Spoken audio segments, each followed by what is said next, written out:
Hello everyone, let's learn about the wind instruments today. For these, you need to be able to blow lots of air.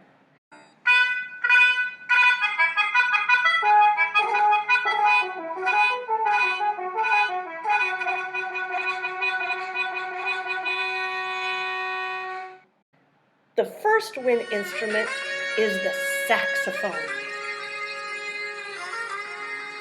Many students learn to play the recorder in school. You can find it in almost any toy shop to learn to play also.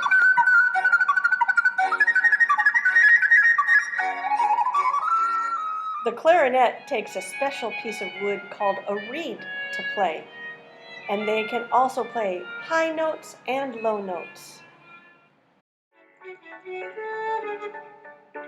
The flute sounds like singing birds in the trees. Practice your whistle to see if you can pretend to be a flute.